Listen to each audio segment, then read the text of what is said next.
Hoy es 22 de marzo del 2022. Esta es la lección número 13, semana 7 del primer semestre del 2022, curso de Comunicaciones Eléctricas 1, donde estamos analizando actualmente los temas que tienen que ver con distorsión de sistemas, bueno, de señales en general, distorsión provocada por sistemas electrónicos, pero es distorsión de señales. Así es como lo estamos enfocando. Entonces lo estamos viendo desde el punto de vista de sistemas, y la clase pasada pues estuvimos hablando de las condiciones que debe tener una señal para que no tenga distorsión, donde básicamente aquí se resume bien eso. Esas condiciones para que no haya distorsión básicamente es que una señal, o sea, a la hora de pasar por un sistema, si analizamos la respuesta en frecuencia del sistema, lo que necesitamos es que la magnitud de la respuesta sea una constante, ¿verdad? Y si no es constante, ya es distorsión. Y la fase tenga una respuesta lineal con la frecuencia, lo cual se traduce en que la pendiente sea una constante, la pendiente de la fase. Entonces, básicamente eso es lo que tenemos ahí. Eso son las condiciones para que no haya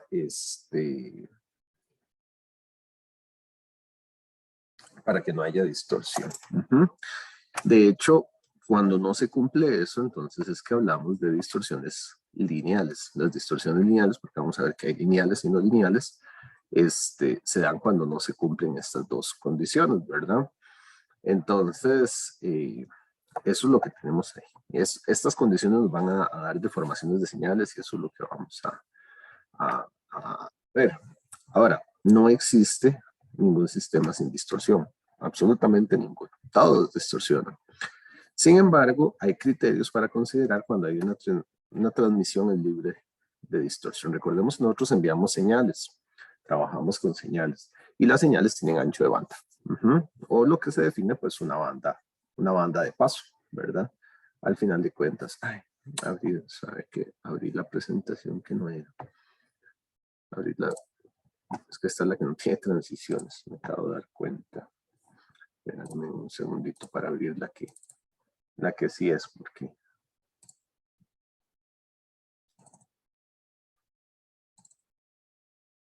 las tengo siempre en una misma carpeta, y a veces se me va la que tengo que abrir, y me gusta más para explicar pues el asunto que sea progresivo. Ok, entonces, es lo mismo, nada más que va poquito a poco.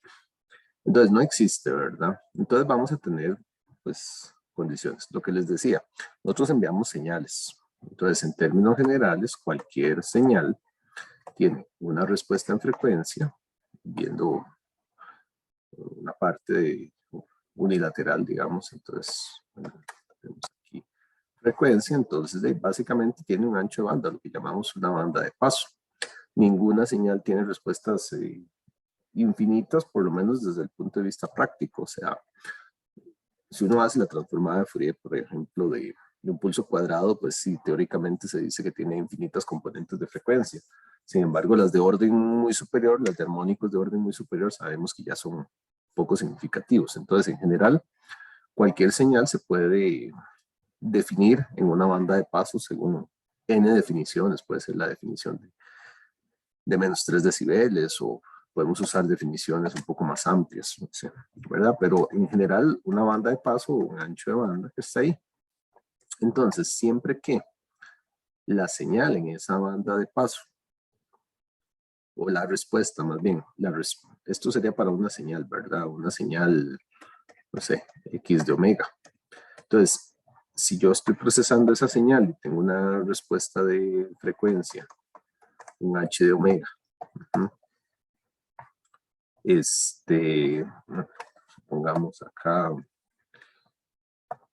para poner las dos condiciones. Entonces, si yo, por ejemplo, digo, tengo la respuesta, puede ser que no sea de plana, pero que en la banda de paso la respuesta es al menos aproximadamente plana, después cae, ¿verdad? Bueno, y podríamos bajo ciertas consideraciones decir, así la señal es libre de distorsión aproximadamente. De igual manera con la fase, ¿verdad? La fase también podría ser que venga acá, pero de repente aquí es más o menos lineal, ¿verdad? Después se pierde ahí.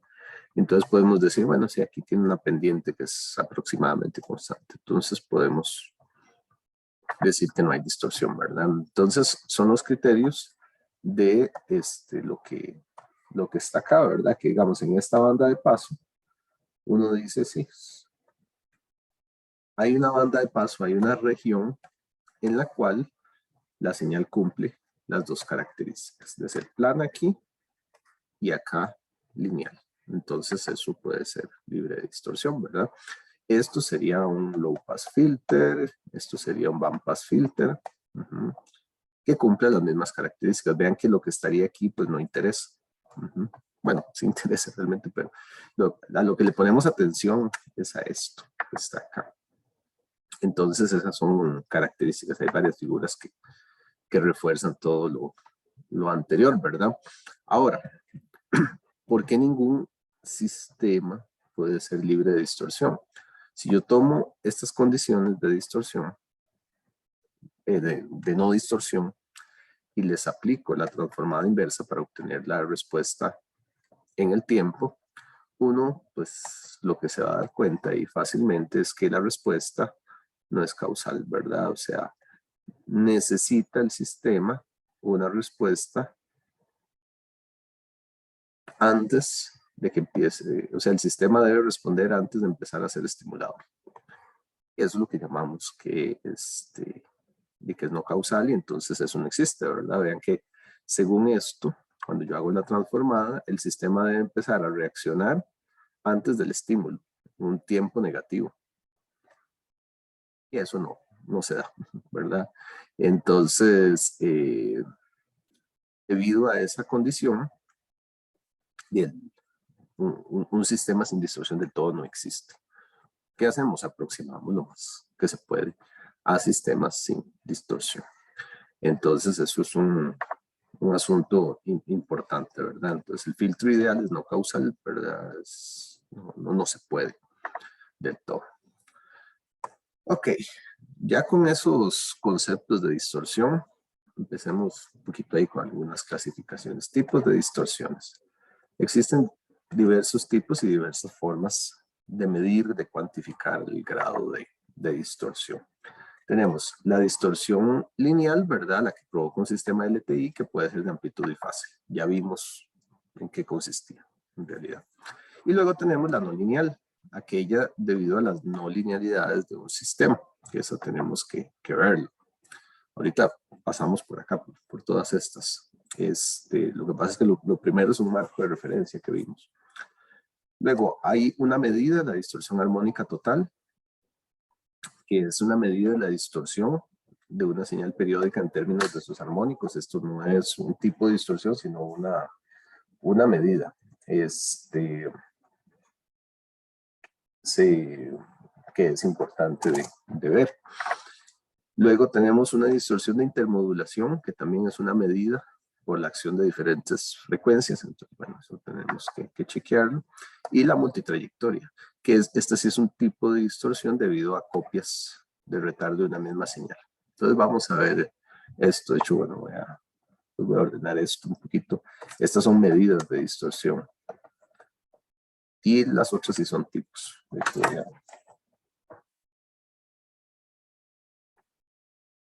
Son en cuanto al tipo de distorsión. Pero bueno, entonces, ¿qué vamos a ver? Bueno, ya vimos, pero hay que darle un poquito de formalidad a la distorsión lineal. Luego la distorsión no lineal, que viene, digamos, de los mismos conceptos, pero aplicado por un sistema lineal. Esta sí es exclusiva en LTI, la lineal, la no lineal, pues un sistema que no es así. Estas son medidas y esta, bueno, es con la que vamos a cerrar la multitrayectoria. Entonces, bueno, chequemos eso. La distorsión lineal, en realidad ya tenemos la definición, ¿verdad? Se define como un cambio no uniforme en la amplitud o fase, ¿verdad? Sin agregar nuevas componentes de frecuencia a la señal. Y esto es clave en la distorsión lineal. La distorsión lineal tiene la característica de que no agrega nuevas componentes de frecuencia. Y eso va a ser útil cuando comparemos con la no lineal. Entonces, ¿qué es lo que quiere decir? Que yo tengo un sistema que tiene una respuesta de frecuencia. Y entonces, si yo le aplico componentes de frecuencia, ustedes saben que las señales son compuestas. Entonces, difícilmente aplicamos una señal de un solo tono, ¿verdad? Generalmente hay diferentes componentes. Entonces, digamos, si tiene componentes F1, F2 y F3, por decir algo, si la salida solo tiene esas componentes, F1, F2, F3, por mencionar un ejemplo, pero la señal está distorsionada, bueno, es una distorsión lineal. Y bueno, aquí están los requisitos, ¿verdad? Que sea plana, que sea lineal en una banda de frecuencias, entonces eso es lo que interesa. Entonces, bueno, para que haya distorsión implica un cambio, ¿verdad? En la forma de onda que ingresa al sistema. Pero las componentes de frecuencia son las mismas. Entonces es esto que les decía, ¿verdad? Que sale exactamente las mismas componentes. Eso pasa en un sistema LTI. Es una característica de no crear nuevas componentes de frecuencia. Entonces aquí distinguimos pues, distorsión de magnitud o amplitud. Primero, entonces, esto es cuando atenúa de manera diferente las distintas componentes de frecuencia de una señal. Amplifica o atenúa, o sea que las altera. Aquí tal vez solo decir, caben las dos, ¿verdad? Porque un amplificador, de hecho los amplificadores son fuentes de distorsión usualmente. ¿Qué es lo que pasa, por ejemplo, cuando uno tiene audio y uno ya llega a un punto donde le sube mucho el amplificador, ¿verdad? Y empieza a sonar feo. Ahí hay distorsiones. Aunque las del audio casi siempre son no lineales, pero bueno, esto puede pasar, ¿verdad? Digamos, yo puedo tener un amplificador, digamos, pensando en audio, tengo la banda de frecuencias, el audio más o menos, decimos desde unos 100 Hz hasta unos 20 kHz. Y entonces tengo un amplificador que tiene una respuesta de frecuencia, ¿verdad? Generalmente nos interesa la respuesta de amplitud de uno de estos. Entonces, ¿qué es lo que uno quisiera? Si es un amplificador, uno quisiera que al darle volumen, es un término sencillo de verlo, de uno lo que quisiera es que al darle volumen dentro de la banda de paso, de yo no sé, tengo bajo volumen, ¿verdad? Digamos que establezco y tengo uno aquí. Entonces, bueno, voy a bajarlo un poquito más. Digamos que tengo uno aquí. Entonces, eso me marca el punto donde no está amplificando, ¿verdad? Pero entonces, donde yo le doy volumen, empiezo a subir el volumen y yo quisiera de que me amplifique así en la banda, ¿verdad? Todas las componentes de frecuencia. Le doy más volumen, entonces no está ahí, pues, lo subo más, ¿verdad? Más volumen, subo más. Pero, ¿qué es lo que pasa en la realidad? En la realidad, difícilmente vamos a tener un amplificador con una respuesta plana. Muy difícil. Entonces, depende del diseño, vamos a tener ahí diferencias, ¿verdad? Cuando uno hace ya la medición de la respuesta de frecuencia, tiene algo así. Y en un caso muy grave, podría tener uno algo así, por ejemplo. Y entonces hay una deformación de la señal. Y esto, pues, pasa. A veces distorsionamos a propósito, en audio, por ejemplo, ¿verdad? ¿Qué es distorsionar a propósito? En audios, por ejemplo, cuando le subimos al bajo nada más, ¿verdad? Entonces, subirle al bajo es distorsionar. ¿Por qué? Porque entra una señal que tiene sus componentes, digamos, originales de cierta manera, y yo quiero darle mayor amplificación a ciertas componentes para que la salida suenen más. Pero entonces la señal de salida es diferente de la señal de entrada. Entonces yo le doy al bajo, ¿verdad? Para que suene ahí el perreo intenso, entonces le subo un montón al bajo las componentes de baja frecuencia y las otras hasta puede ser que les baje, ¿verdad? Ahora podría ser que no me guste el bajo, me da dolor de cabeza, no sé, ¿verdad? Entonces, pero me gustan más los sonidos agudos. Eso se logra con las líneas de ecualización que tienen muchos equipos, ¿verdad? Entonces ustedes ven que hay muchos equipos que tienen líneas de ecualización. Generalmente les ponen solo una frecuencia, ¿verdad? Entonces, qué sé yo, viene por acá y dice, bueno, 1 kilohertz. Entonces le sube ahí a 5 kilohertz, no sé. Haciéndolo fácil. Para poner poquitos. 10 kilohertz y 15 kilohertz. Ya 20, no, usualmente no amplificamos así como para perros, que tienen respuesta de frecuencia muy alta. Y entonces casi siempre uno lo que encuentra aquí es un slider, que se llama, ¿verdad? Un control deslizante.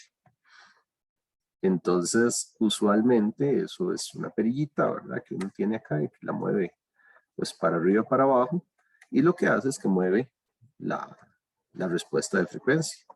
Entonces, que si yo la mueve, ¿verdad? Donde uno mueve la perilla, él mueve la respuesta de frecuencia, como uno quiere. Bueno, eso es,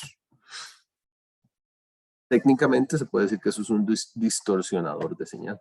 En realidad, la palabra ecualizador, en inglés viene eso de equalizer, que es, viene de equal, ¿verdad? Que es más bien un igualador, igual, equalizer, un igualador.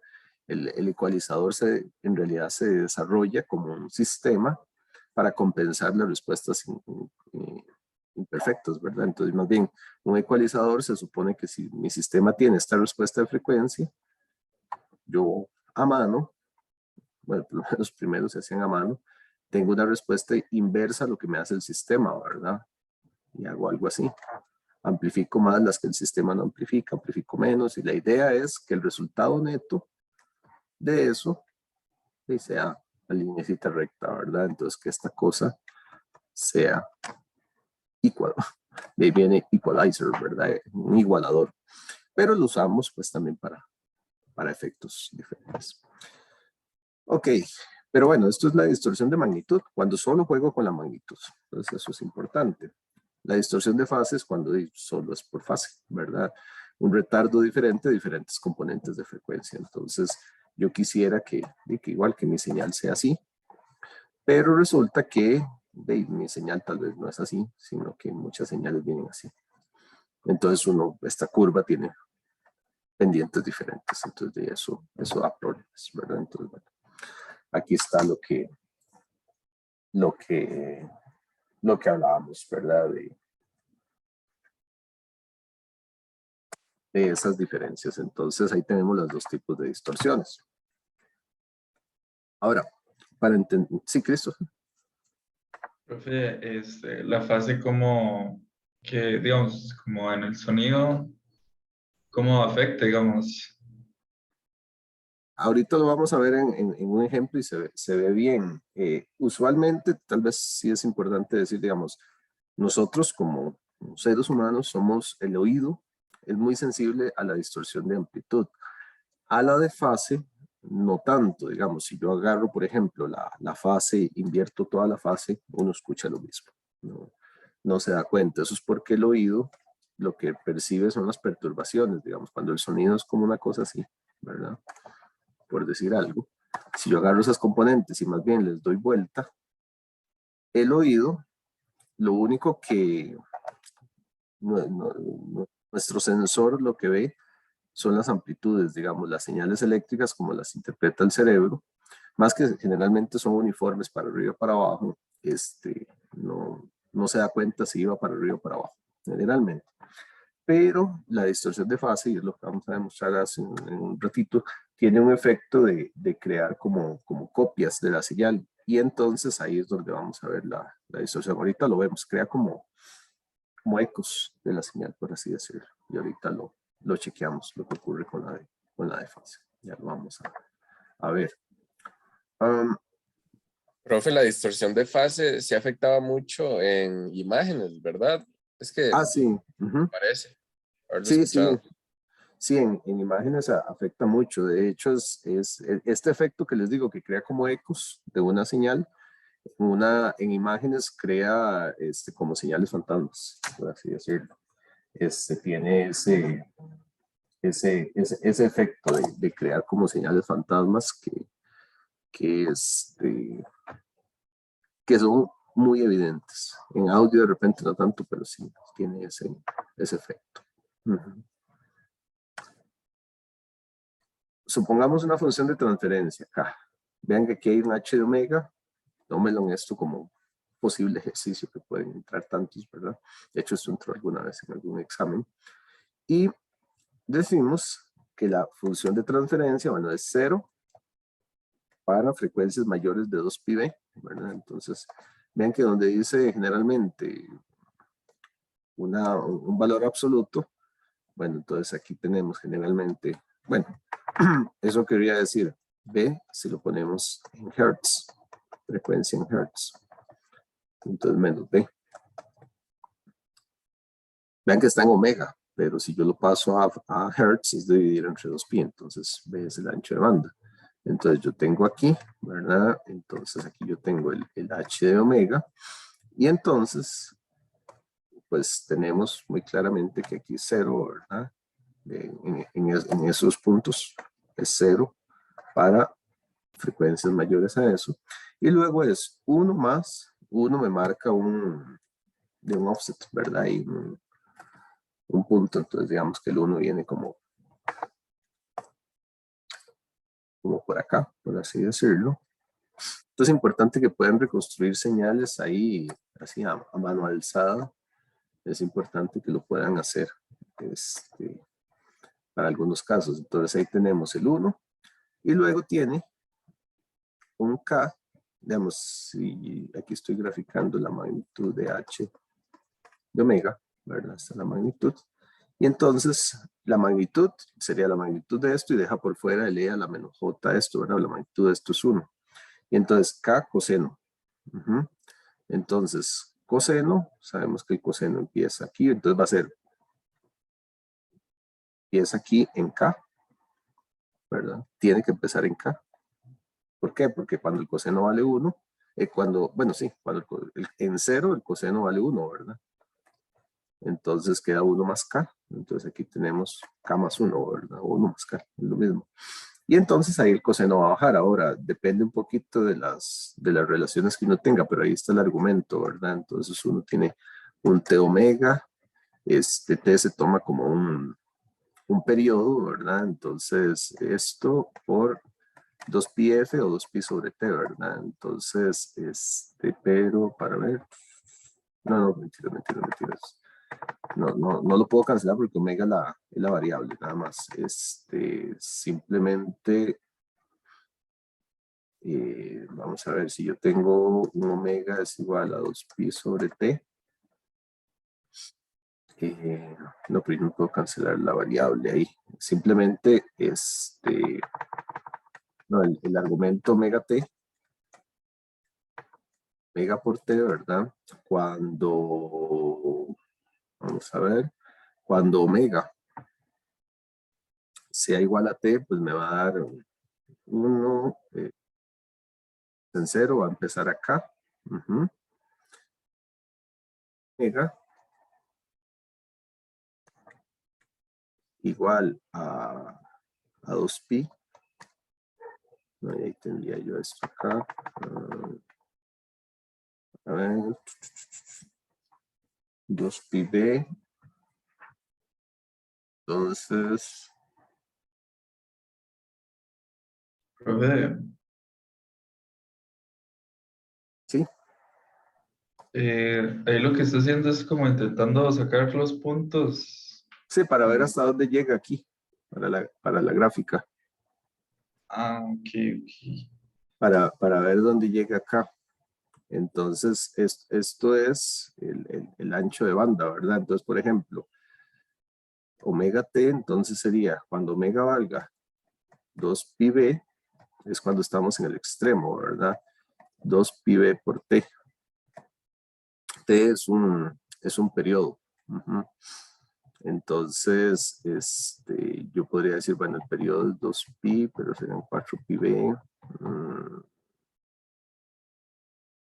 Para ver cómo era el asunto acá.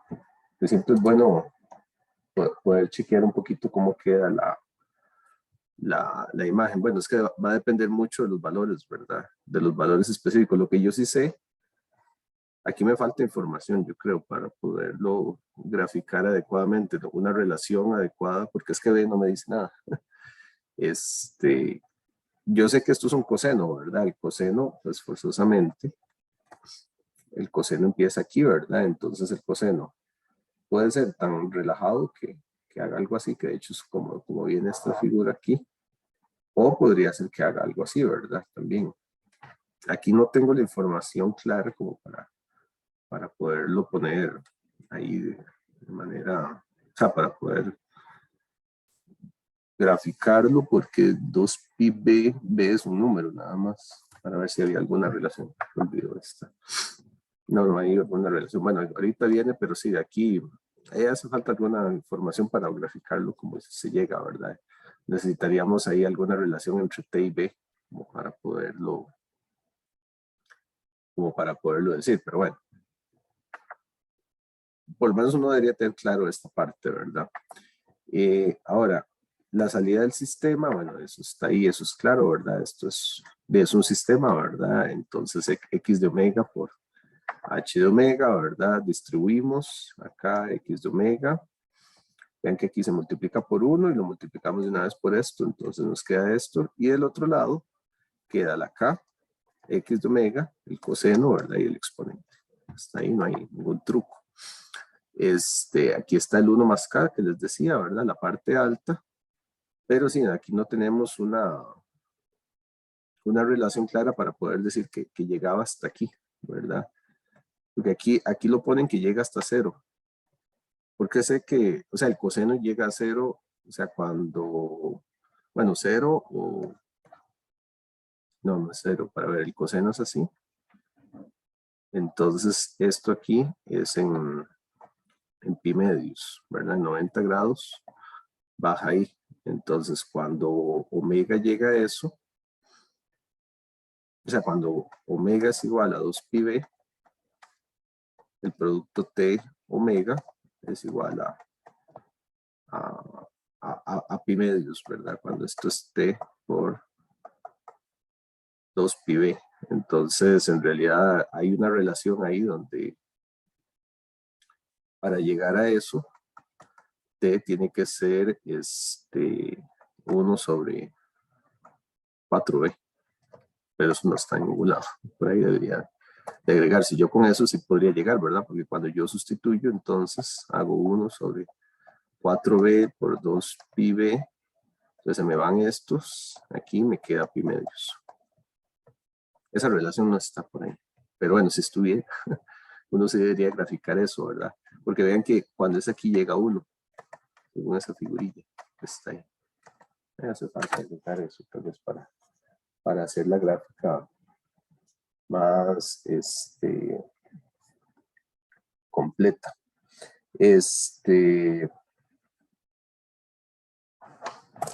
Poderla graficar, pero bueno.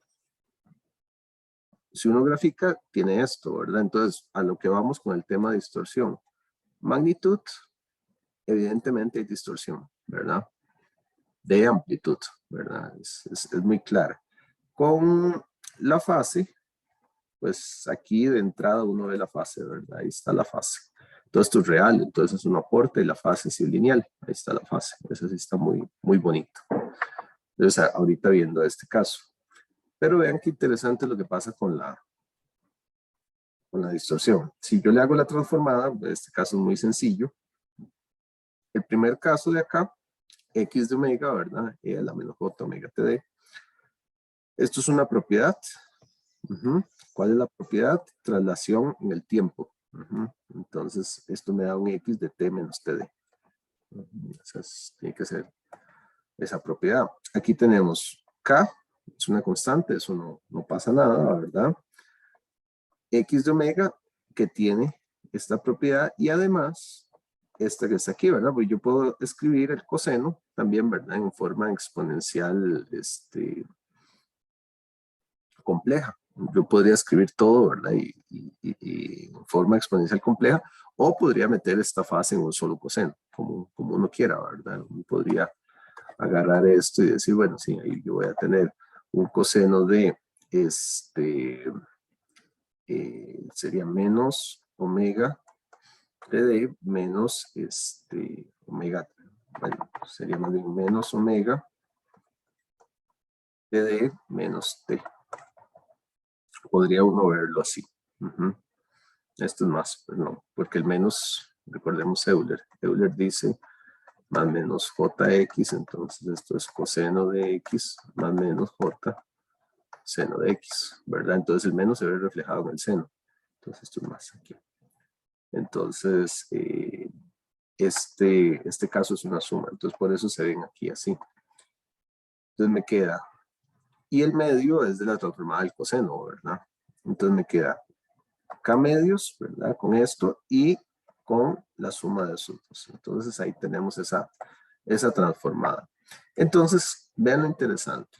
Si yo defino un pulso x de t, pues como el pulso normalito, ¿verdad? O sea, yo defino qué es x de t, digamos que es ese pulso. La salida, debido a esto, es una versión del pulso con un retardo, más una versión del pulso con otro retardo, multiplicado por k medios, un poquito más pequeña, y otra versión del pulso con un retardo diferente.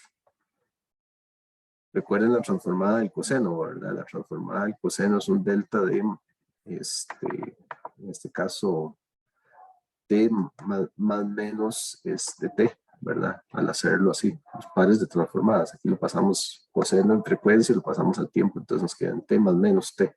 Por eso es que aparece un más y un menos. Pero vean que son tres sumas, son tres ondas, ¿verdad? La 1, la 2, 3. Entonces, si yo defino esta como mi forma básica, ¿qué tengo? Tengo ese pulso, que es el pulso x de t, sin ningún tipo de atenuación, digamos, ¿verdad? Entonces ahí está x de t, que es el pulso 1. Luego, el pulso 2 es 1 multiplicado por k medios. Habría que ver cuánto es k medios. K medios, si fuera mayor que 1, ¿verdad? O sea, si fuera mayor que 2, inclusive podría ser un pulso más alto que este. Si no es un pulso más pequeño, supongamos un sistema pasivo, entonces más bien sería más pequeño. Entonces supongamos que k medios anda por acá, ¿verdad? K medios por x de t. Este de aquí, el 2 con un menos me lo manda más a la derecha. Entonces yo tendría una copia del pulso más pequeño. Ese sería el 2. Y el tercero, la misma amplitud, pero antes. ¿Por qué? Porque tiene un más aquí. Y entonces el pulso total, ¿cuál sería? El pulso total viene acá, sería la suma de los tres. Y la señal tiene esa característica. La señal total. Entonces el pulso total, si uno lo quiere ver, sería pues algo así. Que es un pulso que se ensanchó en ese caso. Bueno, aquí, ahí están puesto un poco más en bonito, ¿verdad? Donde se ve el efecto. Aquí se ve el efecto del que se viene antes. Luego tenemos el pulso. Y luego aquí tenemos esta montañita del otro pulsito, ¿verdad? Que está ahí. Entonces, en términos generales, esto lo que tenemos es una distorsión de amplitud. De hecho, la distorsión de fase es similar. Y el pulso se ensancha. El pulso se vuelve más ancho. Y es una característica que tiene esta distorsión. En el tiempo, ¿verdad? En el tiempo eso es lo que se ve. Tiene esa característica. Ahora, ¿por qué la distorsión de fase se dice que tiene un efecto similar? Porque la distorsión de fase, ¿qué es lo que hace? Hace algo muy similar a esto y hace como un eco, por así decirlo. ¿Qué significa Voy a volverme un segundito aquí nada más para tener un espacio más amplio aquí para rayar. Básicamente volverme acá. ¿Qué pasa con la fase? Cuando yo tengo una distorsión de fase, entonces yo tengo algo como así. ¿Qué está pasando? Las pendientes son diferentes. Son pendientes diferentes en diferentes componentes de frecuencia. Eso es lo que está ocurriendo, pendientes diferentes. ¿Qué quiere decir eso? Que las distintas frecuencias, F1, F2, ¿verdad? 4, 5, 6, 7, 8, viajan a velocidades distintas. Entonces, cuando yo tengo mi sistema y yo se lo aplico acá, en el tiempo, las componentes de frecuencia salen al mismo momento. Entonces, por así decirlo, yo tengo el F1, F2, F3, F4, etcétera, todas salen al mismo tiempo. Pero al otro lado, a la hora de reconstruir el paquete espectral, el hecho de que tengan diferentes tiempos de retardo, recuerden que la pendiente de eso es el time delay. Quiere decir que en la reconstrucción del pulso, unas componentes llegan antes y otras después, depende de la pendiente. La que tenga más pendiente llega primero porque es más rápida. No, mentira, la que tenga más pendiente tiene una pendiente más alta y es un time delay más alto. Entonces llega después. La más baja llega antes. La cuestión es que entonces tenemos unas componentes que llegan en un momento y otras que llegan en tiempos diferentes.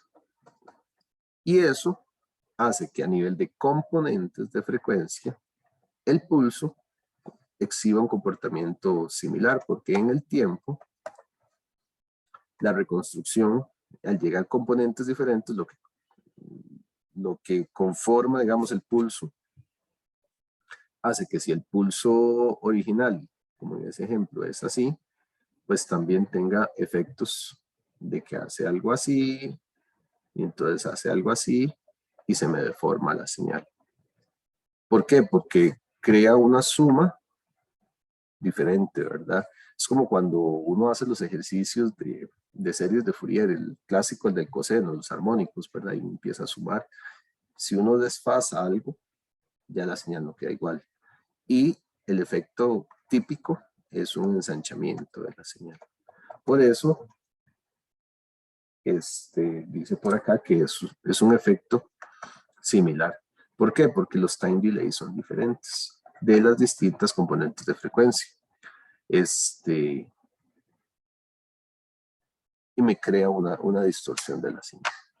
Entonces se dice que crean ciertos tipos de ecos, también ensanchamientos, y la señal es diferente. Y eso es un problema de distorsión lineal. Eso es un problema grande. Entonces eso es algo que hay que ponerle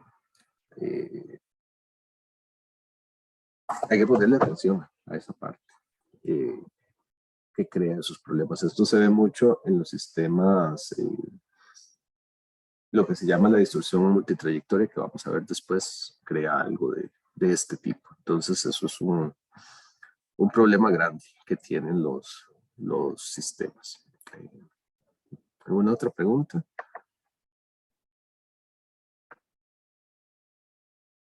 No, profe.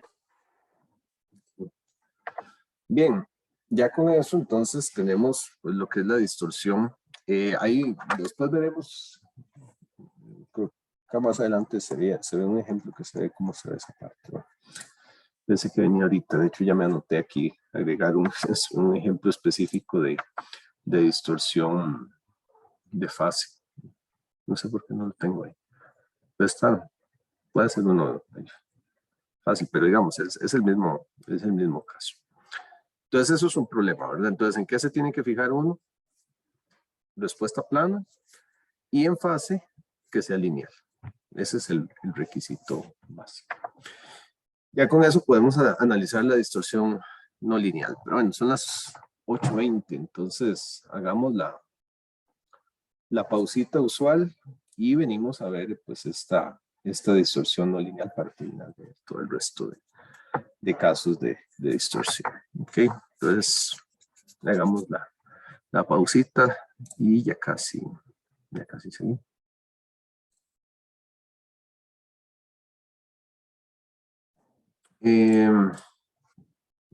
Ahora, hablemos de la distorsión no lineal. Distorsión no lineal es un sistema no lineal, ¿verdad?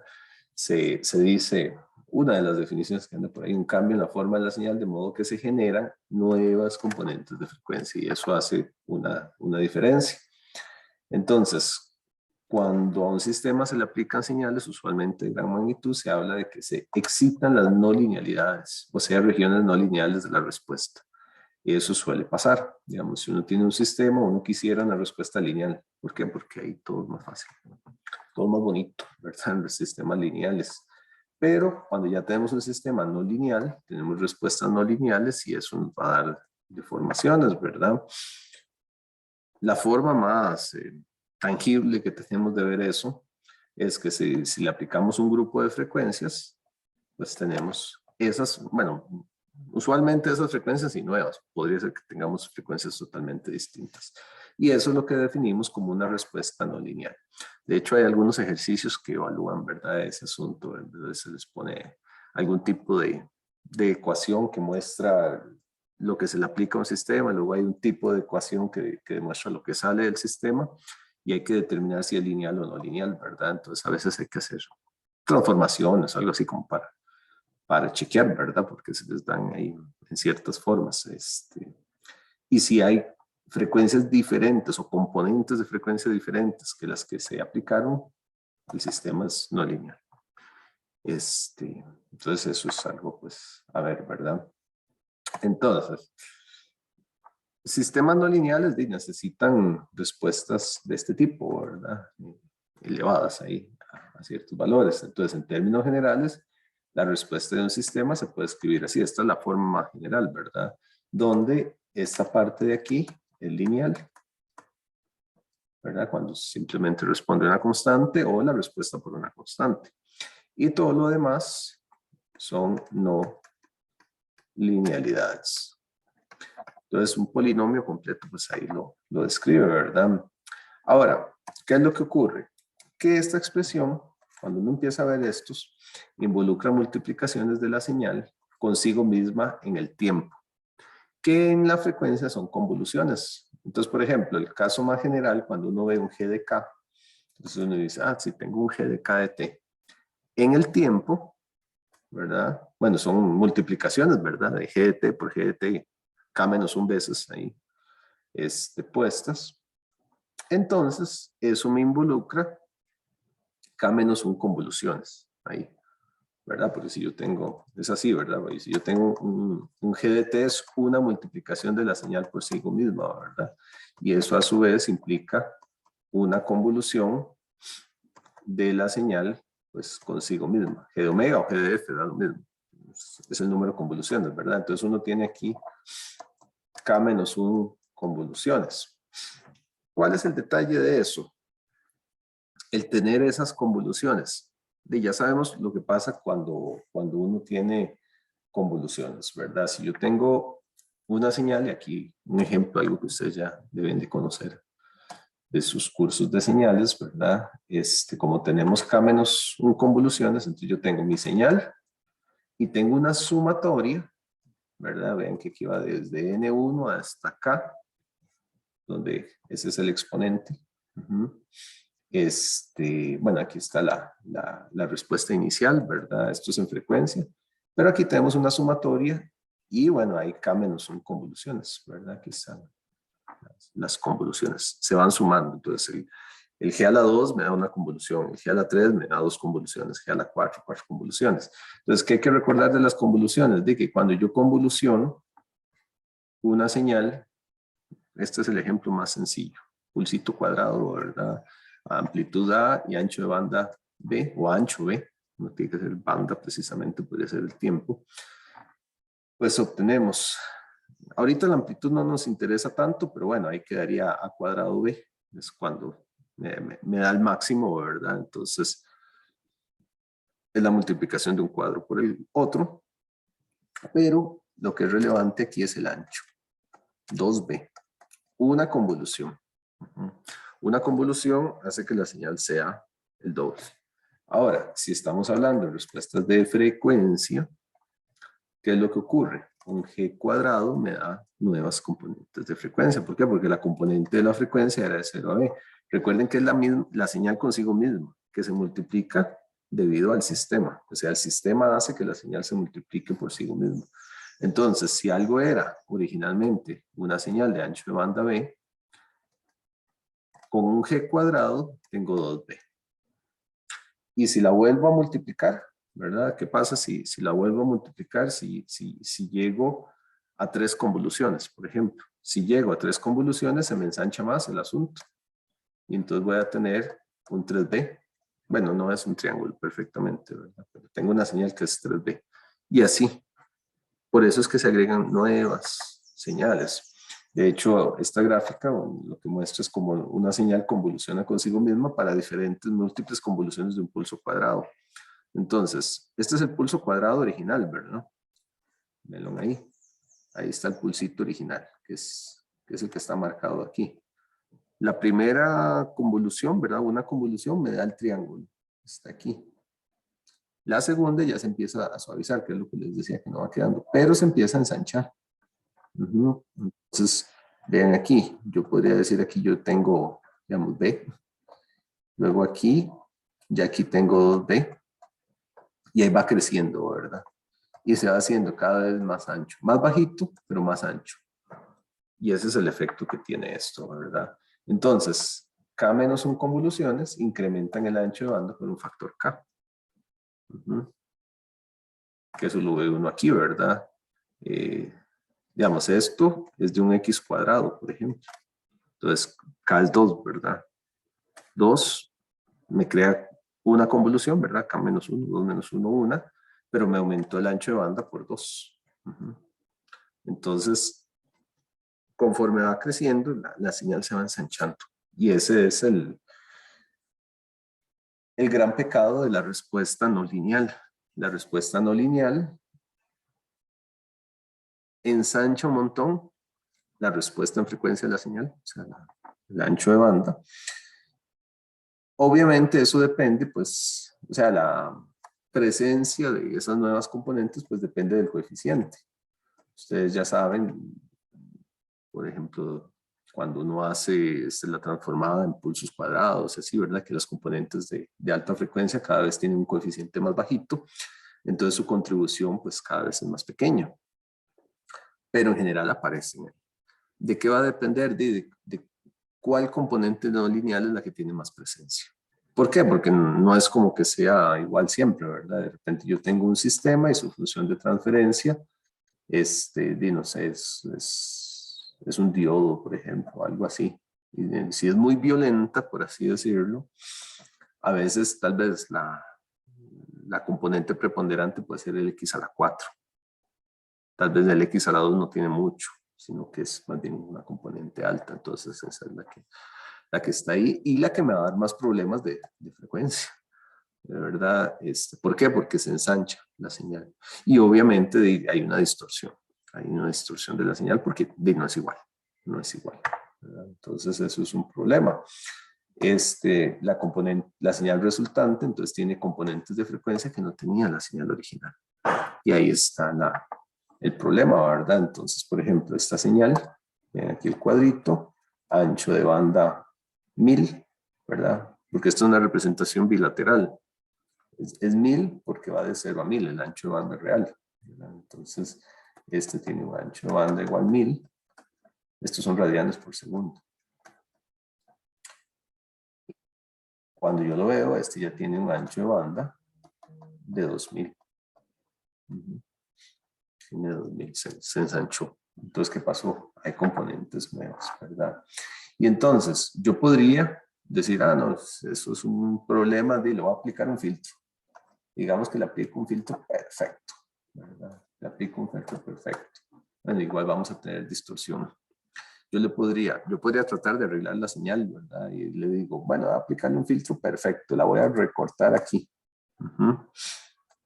Eso que está ahí siempre me va a dar distorsión, porque vean que lo que mostrábamos acá, esto es una sumatoria, ¿verdad? De la señal original por alguna constante más estos puntos. Entonces, uno puede sumar, ¿verdad?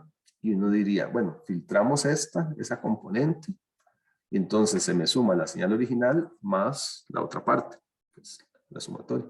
Y yo tengo que de la suma de los dos, esto es lo que está aquí, ¿verdad? Si lo filtro, ¿qué me queda? Una distorsión de amplitud. Aunque lo pudiera filtrar perfectamente, lo cual no se puede.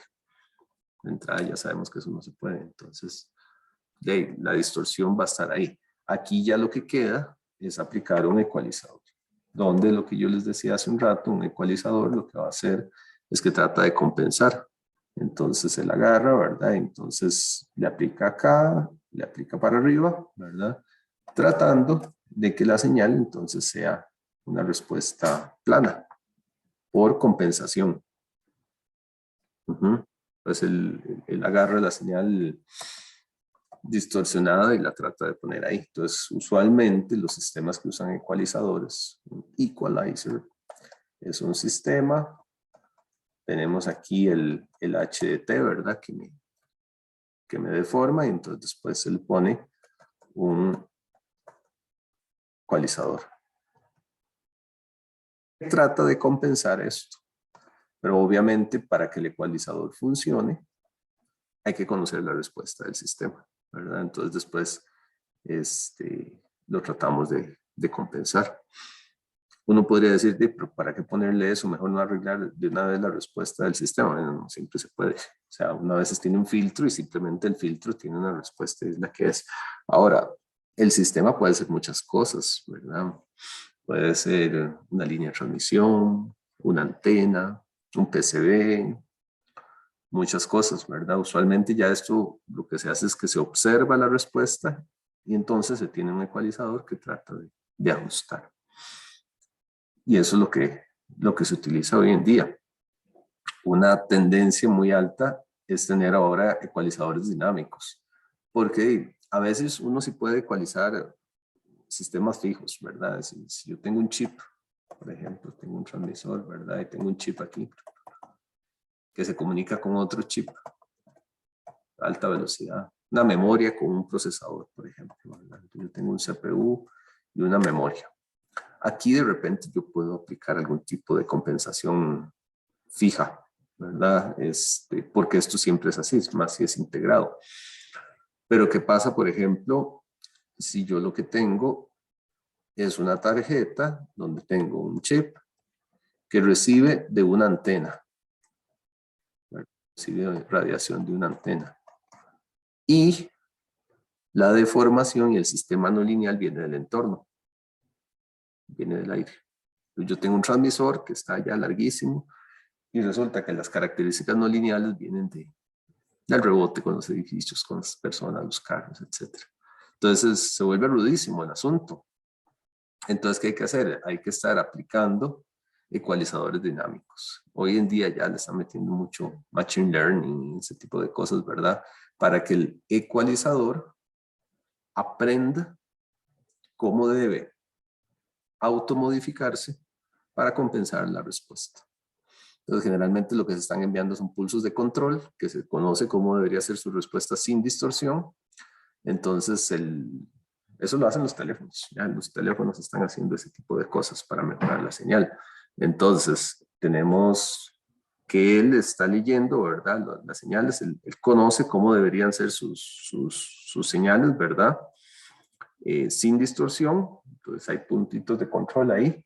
Él mismo la lee y dice, tenemos problemas, pero si la señal es así, entonces él puede ajustarse de tal manera. Y ahí van creando ajustes dinámicos. Pero eso tiene un costo, procesamiento y energía. Entonces, hay que buscar el punto intermedio, ¿verdad? Pero es un poquito lo que se usa acá. Y, ¿sí, Christopher? Profe, una pregunta. Es Claro. que yo he escuchado como que, no sé si usted ha visto esta cosa de la entrada de 3.5 milímetros para audífonos normales, ¿verdad? Ujú. Ahora yo he escuchado como que hablan de que, Estas. ajá, sí, eso sí. Ahora las entradas tienen como una característica que tienen una muy alta impedancia, como que eso tiene ventajas cuando se trata de sonido. Yo no sé si usted puede como explicar un poquillo de eso. Yo sé que ahora se les ponen muy alta impedancia para que consuman menos, ¿verdad? Los audífonos han ido variando, digamos, los audífonos viejos tradicionales consumían bastante energía porque básicamente es el sistema clásico es una bobina, ¿verdad? Que tiene que energizarse para mover un diafragma. Ahora se usa mucho, se me olvidó, hay un nombre para el parlantito, ¿verdad? Que es un parlantito, son pisoeléctricos, es como se llama, que es como un efecto un poquito más capacitivo para lograr la vibración, que requiere menos corriente. Eso sí sé que se utiliza. A nivel de distorsión, sinceramente no sé, supongo.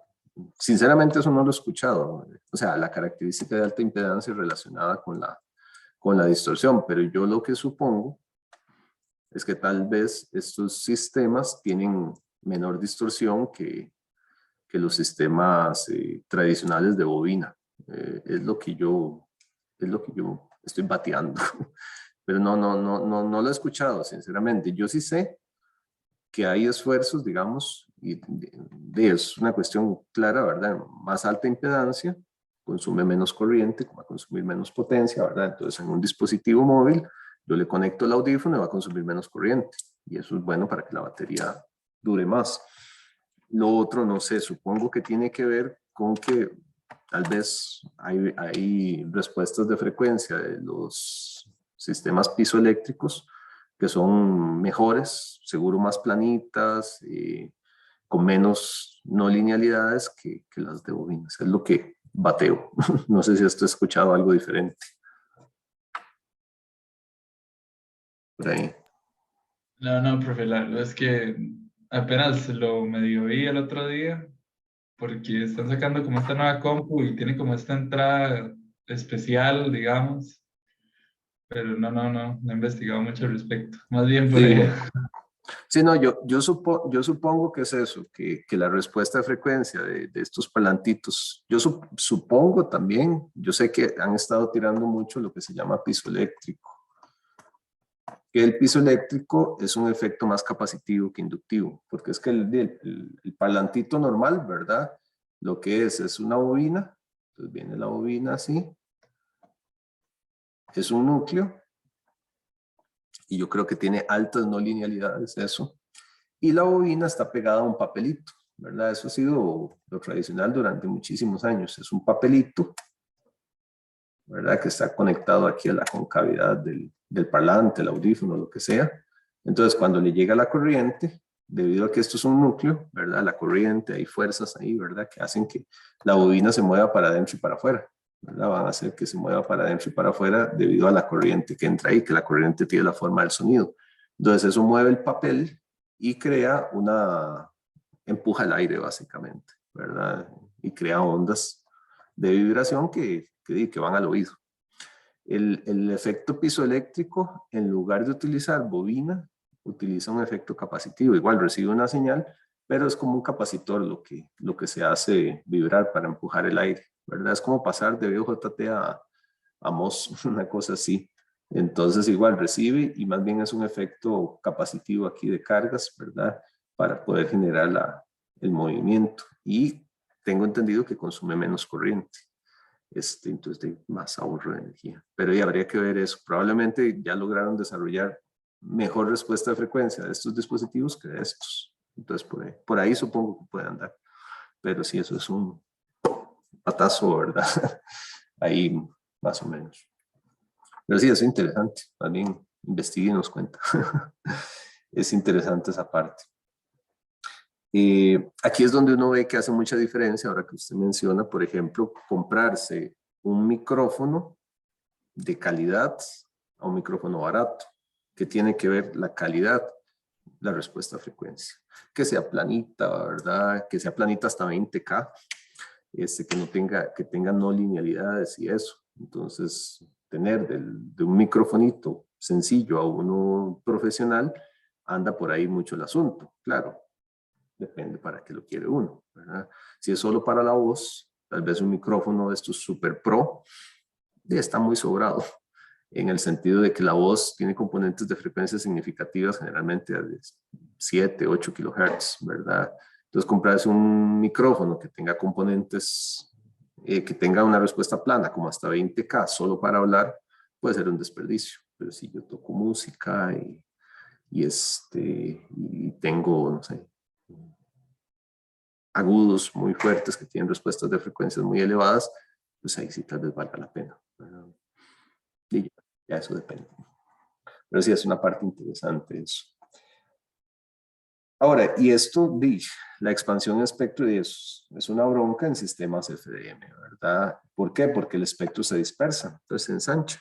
Eso se llama spectrum spreading, que se dispersa. Entonces yo tengo canales y a mí me asignaron un canal para transmitir, pero resulta que cuando yo aplico mi señal es más ancha e invado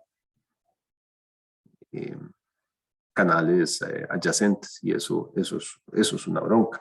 Y esto es especialmente cierto en amplificadores de potencia. ¿Por qué? Porque los amplificadores de potencia usan transistores y los transistores tienen respuestas, si se acuerdan ustedes del transistor, una de sus respuestas es como así, ¿verdad? Entonces uno trata de trabajar en la región lineal. Entonces, recuerdan en transistores, uno establece un punto de operación, ¿verdad? Hacia aquí lo polariza el transistor, ¿verdad? Entonces está lo que llaman el bias, ahí lo polariza. Y cuando uno le aplica la señal, la idea a la hora de aplicarle la señal es tener una respuesta aquí en la región lineal.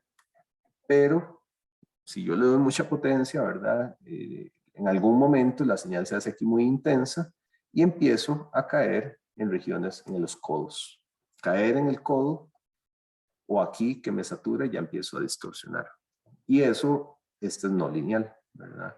Y entonces esas distorsiones no lineales sigue siendo un problema, porque los amplificadores, para tener regiones lineales de operación, el transistor se vuelve muy caro. Y entonces, de todo es plata también, ¿verdad? Entonces tener un buen amplificador de potencia hoy en día sigue siendo un reto ese asunto, para poder transmitir con buena potencia sin invadir canales adyacentes por distorsión. Es todo un reto todavía ese asunto. Es para tomar en cuenta. Ok, entonces bueno, y esa es la distorsión no lineal, ¿verdad? Entonces ya vimos la lineal, magnitud y fase, la no lineal, adición de nuevas componentes de frecuencia, ¿verdad? Por no linealidades que se hacen presente. De hecho, tendremos que ver algunos ejercicios al respecto. Ahora, hay formas de medir la distorsión. En señales periódicas se usa la Total Harmonic Distortion. Es una medida de la distorsión de un sistema, típicamente un filtro, un amplificador, y se expresa como un porcentaje, usualmente para señales periódicas.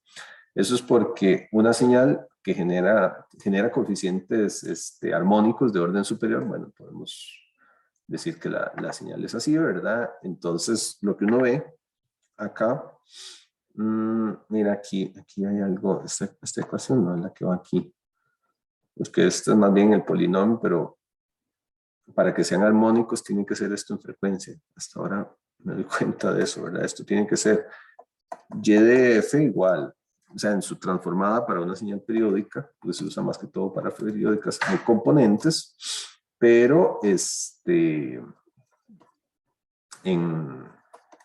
frecuencia, ¿verdad? Entonces más bien esto es así, componentes en armónicos, ¿verdad? Entonces 2, F0, etcétera. Eso es lo que tenemos ahí. Tengo que revisar esta parte aquí.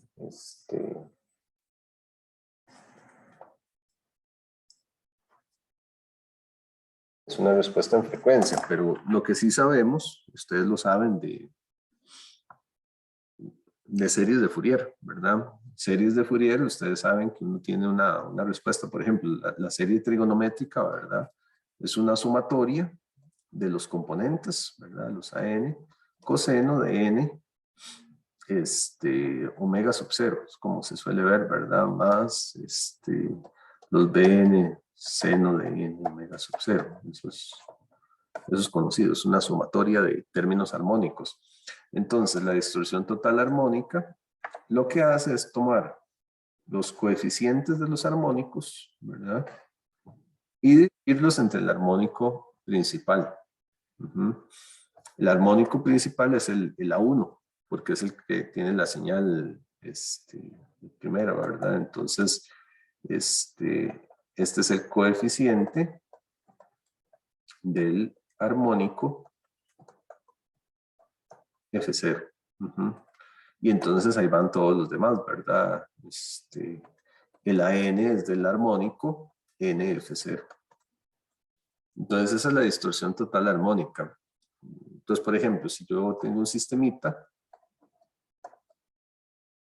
pues la señal, ¿verdad? Si yo le aplico un tono, por ejemplo, puedo aplicarle un tono F0, pero la señal me da el F0 y me da N F0s, ¿verdad? Entonces, yo le apliqué una señal que nada más tenía una componente de frecuencia aquí en F0. Entonces, una medida de la distorsión es ver, pues el F0, ¿verdad? Pero ver las distintas componentes que se van presentando ahí en los distintos puntos, ¿verdad? 4, F0, etc. Entonces, ¿qué se hace? Se suman todos los armónicos de orden superior, ¿verdad? Los coeficientes se suman al cuadrado, porque es que pueden haber algunos negativos. Entonces, se suman al cuadrado y se le saca la raíz cuadrada y se divide entre el principal y se multiplica por 100. Eso es una distorsión armónica, ¿verdad? Entonces, A1 es el coeficiente armónico fundamental y a n los coeficientes de los tonos armónicos para n mayor que 0. Por eso es que esta expresión es un SAFIS que esté ahí. Usualmente eso se mide con lo que se llama un analizador de distorsión, ¿verdad? O un analizador de espectros. Como les decía, ¿verdad? Lo que uno hace es tomar la señal y medir esa potencia, ¿verdad? Entonces, o esa intensidad. Uno la mide, la eleva al cuadrado, le saca la raíz cuadrada y divide entre para ver cuánto anda. Esa es la forma de medirlo. También se puede medir lo que se llama la distorsión de la enésima armónica, que es tomar un armónico en particular y verlo en relación con el armónico principal. En este caso sí podemos tener distorsiones armónicas, total armónicas mayores al 100%. O sea, podemos tener componentes armónicos más intensos que el armónico principal. Puede ser, digamos, hay casos donde uno ve la salida y uno tiene el F0 aquí, ¿verdad? Y tiene, qué sé yo, en sistemas eléctricos, ¿verdad? Entonces podría tener uno muy alto aquí, ¿verdad? No sé, 4 F0 o algo así, podría ser. Y eso, obviamente eso es fatal a nivel de distorsión. Es fatal siempre y cuando uno no quiera la distorsión, ¿verdad? Hay sistemas, volviendo al audio, hay distorsionadores. Guitarras eléctricas usan distorsionadores, ¿verdad? Entonces, ¿qué es un distorsionador? Más bien que me agrega distorsión, pero ya eso es un efecto que se quiera, ¿verdad? Entonces, una guitarra sin distorsión es la guitarra que usted toma, le hace una cuerda, ¿verdad? Y usted quiere que nada más suene ese ping, nada más, ¿verdad? Que es un tono. Pero hay guitarras que usted lo toma y usted le quiere poner así un ping, y usted quiere que con ese ping se le meta un montón de distorsión para un efecto, ¿verdad? Entonces la guitarra típica que usted le da el punto, ¿verdad? Y entonces, ¡pam! Entonces hay un montón de sonido como alrededor, ¿verdad? Y eso es un efecto deseado. Ahí más bien se le agrega algo que distorsione la señal. Pero usualmente a nivel de transmisión no queremos eso. Entonces esa es la distorsión total armónica, es muy sencilla en realidad. Aquí lo único que tengo que arreglar es eso, que está ahí. Ahora, hay distorsión que se llama por intermodulación intermodulation distortion. Esta es interesante, que es lo que ocurre con la interacción de dos tonos. Y esto es algo diferente. Digamos, acá lo que veníamos hablando es que yo le aplico a una señal, por ejemplo, un F0, y él me entrega el F0, pero me entrega un F1 y un F2 y demás, ¿verdad? Eso es distorsión no lineal. Pero hay unas componentes que solo salen si yo le aplico, digamos, un F0. Entonces, vamos a ver, supongamos que yo le aplico un F0, por ejemplo, y me da un F0. Está bien. Le aplico un F1 y me da un F1. Pero cuando le aplico los dos al mismo tiempo, también me da un F3, digamos. Algo que solo aparece cuando están juntos. Eso es lo que se llama la intermodulación. Veamos en qué consiste esta. Se aplican tonos al sistema. Vean que son dos tonos, ¿verdad? Es por la interacción de dos tonos. Entonces yo tengo el sistema, tengo una señal, perdón, le aplico dos coeficientes, B1, B2, frecuencias distintas, omega 1, omega 2, ¿verdad? Entonces aquí están, ¿verdad? Esto es un ejemplo. F1, F2, ¿verdad? Un combinador y lo envío ahí al device under test, el dispositivo bajo prueba, ¿verdad? Entonces, esto es una medición de intermodulación de dos tonos. Puede expandir a más, pero esto es algo que se mide. Entonces, vean qué interesante lo que ocurre aquí. Uno tiene el término, ¿verdad? Un término de segundo orden, por ejemplo, ¿verdad? Un término de segundo orden que implica A2, G2, ¿verdad? Eso es segundo orden porque lo elevo al cuadrado. Eso significa que yo voy a tomar mi señal, que es esta, G de T, entonces la multiplico por A2 y la elevo al cuadrado, ¿verdad? Esa es la respuesta de la señal. Cuando uno hace eso, bueno, el A2 se mantiene, ¿verdad? Y hay que desarrollar esto. Aquí esto es una fórmula notable, ¿verdad? Entonces el primero al cuadrado, B1 sin cuadrado, multiplicación del primero por el segundo por 2, 2B1, B2, en B1, B2, y aquí B2 cuadrado, ¿verdad? Si uno ve eso, ¿qué pasó aquí? Así no, está repetido.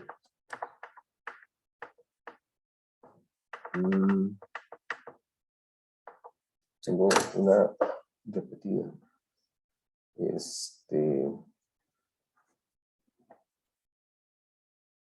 pasó ahí? Está repetida. Porque es lo mismo, ¿verdad? Aquí está el G2, etc. Bueno, yo tomo eso. Aquí está la misma señal, ¿verdad? A2 y la fórmula notable. El primer y último término producen distorsiones en las armónicas 2F1 y F2, ¿verdad? Porque yo tomo un sen cuadrado, aquí hecho con funciones seno, y expresar así por igualdad trigonométrica. Entonces tengo un medio menos un medio de cos de 2A, ¿verdad? Por eso es que se dice que en 2F1 y en 2F2 voy a tener distorsiones, o sea, me están creando eso. Y eso sale independientemente de que sean dos tonos, ¿verdad? O sea, si yo le aplico a mi sistema simplemente una señal F1, voy a tener una distorsión en 2F1. Si el sistema es cuadrático, que es lo que estamos analizando, ¿verdad? El cuadrático. Entonces, yo le aplico F1, él es cuadrático, me entrega una componente en 2F1. Una nueva componente, entonces es distorsión, ¿verdad? Si es puramente cuadrático.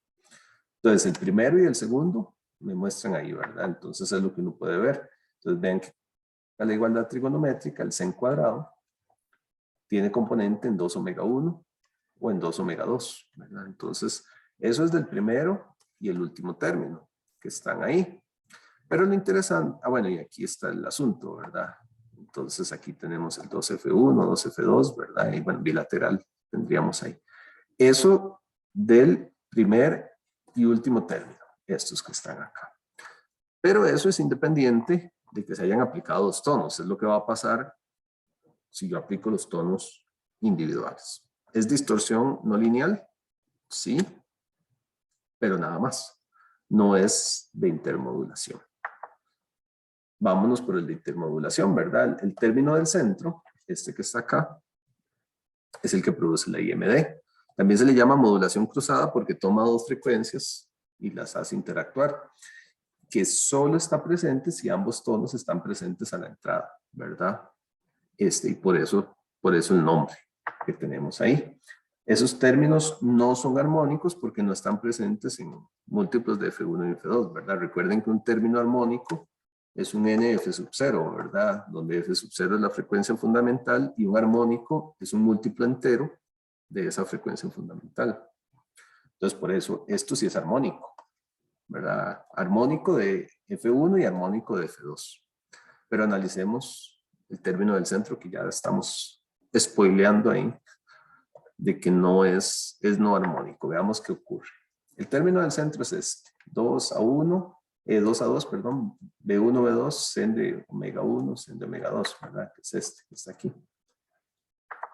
¿Qué hacemos para ver el efecto? Siempre lo que uno hace cuando hay términos así es buscar una identidad trigonométrica. Entonces, sen de omega 1, sen de omega 2 se puede escribir de esta forma. Aquí es tal vez es bueno poner la igualdad. Pero bueno, sen por sen se puede escribir como un coseno de omega 1 menos omega 2 menos el coseno de omega 1 más omega 2 entre 2. Por eso es que este 2 desaparece. Entonces, resulta que hay componentes espectrales de la suma y la diferencia de frecuencias. Tengo omega 1 menos omega 2 y omega 1 más omega 2. Y eso es lo que va a ocurrir ahí. Digamos, es lo que vamos a tener en ese caso, ¿verdad? Digamos, si yo grafico eso, entonces, ¿qué tengo? Tengo un componente en F1 menos F2 y en F1 más F2. Y por lo tanto aquí, ¿verdad? Menos F1 más F2 y menos F1 menos F2. Entonces tengo componentes espectrales ahí. Todavía no estamos discutiendo el tamaño, porque el tamaño va a depender pues, de los coeficientes. Lo que nos interesa es la presencia espectral. Y estos son términos no armónicos, ¿verdad? Son términos no armónicos. ¿Por qué? Porque no son múltiplos enteros de las frecuencias fundamentales. Y solo están presentes sí y solo si aplico los dos tonos. Si yo suprimo uno de los tonos, esto desaparece por completo. Por eso es intermodulación o modulación cruzada.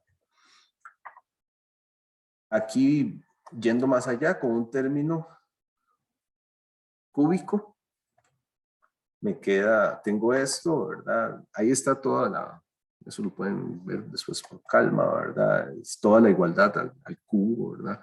Por cierto, tengan a mano esas igualdades, a veces se les pide algo de eso. En algunos exámenes uno ve que se pide, por ejemplo, el G a la 3, ¿verdad? Entonces ven que es una suma y tenerlo ahí a la 3. Entonces, son cosas muy fáciles, pero de escribir mucho. A veces hay algunas por ahí. O se les pide algo, ¿verdad? De algún término. Entonces, ¿qué cosas va a haber uno aquí? Le quedan a uno términos, ¿verdad? Seno al cubo, ¿verdad? Aquí hay sen cuadrado por sen cuadrado. Aquí sen cuadrado por un sen sencillo, aquí un sen sencillo por sen cuadrado. Sen al cubo, no nos vamos a detener mucho en toda esa parte. El primero y el último término, o sea, estos de acá, producen distorsión armónica en 3F1 y 3F2, ¿verdad? Que se ve en una PHD, ¿verdad? Una distorsión total armónica. ¿Por qué? Porque son armónicos, ¿verdad? Entonces, esos nuevamente son independientes de que estén o no los dos tonos. Siempre van a estar ahí. Pero todos estos que están acá solo están presentes sí y solo si aplico los dos tonos al mismo tiempo, ¿verdad? Solo y solo sí, eso. Entonces eso es algo interesante. ¿Cuáles son estos? Bueno, hay que hacer las igualdades. ¿Qué tenemos aquí? Multiplicación de un sen cuadrado por un sen, ¿verdad? Aquí un sen por un sen cuadrado. Entonces, esos términos producen un término cruzado, ¿verdad? Que se ve ahí. Ahora, hay que tomarlos de paciencia y demás, ¿verdad? Pero ¿qué encuentra uno? Vean acá. Tenemos, y esto es algo que en general que va ocurriendo. Cuando uno aplica los términos, por ejemplo, F1 y F2, este es un caso, ¿no? Entonces aquí están, por así decirlo, los originales, F1 y F2, ¿verdad? Empiezan a aparecer los diferentes términos, ¿verdad? De intermodulación cruzada. Estos son los originales. Y empiezan a aparecer los de segundo orden, second order distortion products. Son los que me dan nada más los que vienen del término cuadrado, ¿verdad? Cuadrático. Entonces vean que aquí está 2F1 y 2F2. Estos de aquí son, voy a ponerlos en otro color. Hagámosle así. Hagámosle así. Y aquí también 3F1 y 3F2, ¿verdad? Esos que puse ahí en celestito son armónicos. Porque son múltiplos enteros de las frecuencias fundamentales. Pero ¿qué empieza a ocurrir o qué empezamos a ver? Términos que dependen de la suma y la diferencia de las frecuencias originales multiplicadas por algo, ¿verdad? Entonces ven aquí, F2 menos F1. 2F2 menos F2, 2F2 menos F1, F1 más F2, 2F2. Estos solo aparecen cuando están los dos juntos. Si yo quito uno de los tonos, todo eso se va. Entonces, todos esos términos que están ahí son IMD. Los de segundo orden, pues aquí están, ¿verdad? Que eran los que veíamos antes, sumas y restas, ¿verdad? Este también es de segundo orden. Los de tercer orden son los que, y así es como se diferencian. Si yo sumo los coeficientes, si la suma de los coeficientes que estoy tomando en cuenta me da 2, es de segundo orden. Por ejemplo, aquí 1 más 1, 2. 1 más 1, 2. Los de tercer orden, 2 y 1. Entonces, este me da 3 la suma, ¿verdad? Entonces, este es de tercer orden. 2 y 1, tercer orden. 2 y 1, tercer orden. 2 y 1, tercer orden. Los de cuarto orden ya se puede ver por dónde va a ver, ¿verdad? Vamos a tener 2F1 más 2F2, por ejemplo. Y ahí es como se van viendo. A esos productos, o a esos términos se les llama productos de intermodulación, ¿verdad? Si le hacemos lupa al de segundo orden, ¿verdad? Que ya por ahí teníamos, bueno, todo esto, ¿verdad? Esto ya lo teníamos por ahí. Aquí podemos hacer el sen normalito y el sen cuadrado, ¿verdad? Lo podemos expresar de esta manera. Nos queda esto, ¿verdad? Que es el producto, ¿verdad? Ojo que este venía del tercero, ¿verdad? Entonces, vean lo que tenemos aquí, 2 omega 1. Y aquí, ¿verdad? Están las diferencias. Y bueno, ahí está el tercer término, ¿verdad? Ahí está aquí. Entonces, aquí, ¿qué es lo que yo veo? 2F2 más F1. 2F2 menos F1, ¿verdad? Y aquí, bueno, un F1, ese se me va al original, no pasa nada, ese no crea distorsión. Y aquí lo mismo, ¿verdad? 2F2 menos F1. 2F1 más F2, este es solo F2. Y ese es el patrón que se sigue. Y más o menos en términos genéricos se puede ver algo así como se ven los productitos. Los productos entonces de intermodulación se ven algo así, ¿verdad? Vean que estas son A y B como frecuencias originales, ¿verdad? Por así decirlo. Y entonces aquí están, ¿verdad? Entonces, esto es de tercer orden. Esto es de tercer orden. Aquí 3 y 2 son 5, esto es de quinto orden. 4 y 3, estos son de séptimo orden.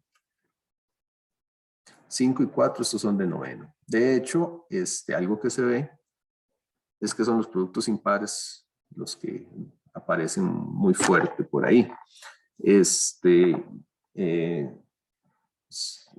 Quiero cerrar acá. Entonces, la presencia espectral, ¿verdad? Se va viendo ahí, ¿verdad? Los productos. Entonces, vean, por ejemplo, si uno tiene un bandpass filter y quiere una salida F1 y F2, ¿verdad? Donde F1 y F2 son más o menos parecidos y mayores que 0, ¿verdad?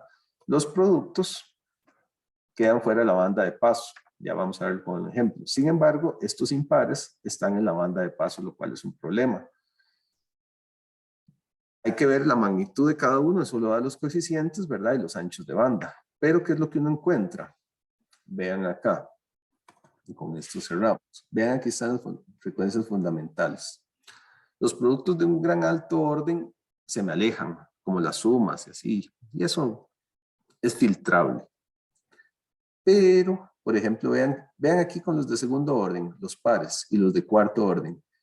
Están muy lejos de las fundamentales. Pero ¿qué pasa con este de tercer orden, por ejemplo? Este de tercer orden está pegadísimo a las señales fundamentales. Y eso es un problema. De hecho, si uno considera un ejemplo, señales de 100 kHz y 101 kHz. Aquí hay una tablita de cómo se ven. Entonces vean en esa tablita. Voy a graficarlo de una vez. Estos son los valores. Uno agarra la tablita y aquí está. F1 y F2, fundamentales, ¿verdad? Vean los terceros, están pegadísimos. 100, 101, 99, 102. El tercero, en los de quinto, 103, 98. Séptimo, 97, 104. Dígame, ¿qué calidad de filtro necesitaríamos para poder filtrar, valga la redundancia, solo las componentes que yo quiero para quitar los productos de intermodulación? Tendría que ser un filtro muy bueno y eso no existe. O es muy caro, ¿verdad? Entonces, en conclusión, los productos de intermodulación existen, están ahí y son un problema, sobre todo los productos impares. Los productos impares son un problema grande en los sistemas de comunicación. Y es algo a lo que hay que ponerle mucha atención, los productos impares. Porque los productos pares, como decía hace rato, son filtrables, ¿verdad? O sea, aplicar el filtro aquí no es tan complicado, ¿verdad? De llegar y decir, bueno, aplicar este filtro. Esto es un filtro real, digamos, decentico ahí, no muy complicado. Entonces, todos los pares serán fácil, pero en especial el tercero y el quinto por ahí están pegadísimos de la banda y crean distorsión. Y eso es un problema. ¿Alguna pregunta?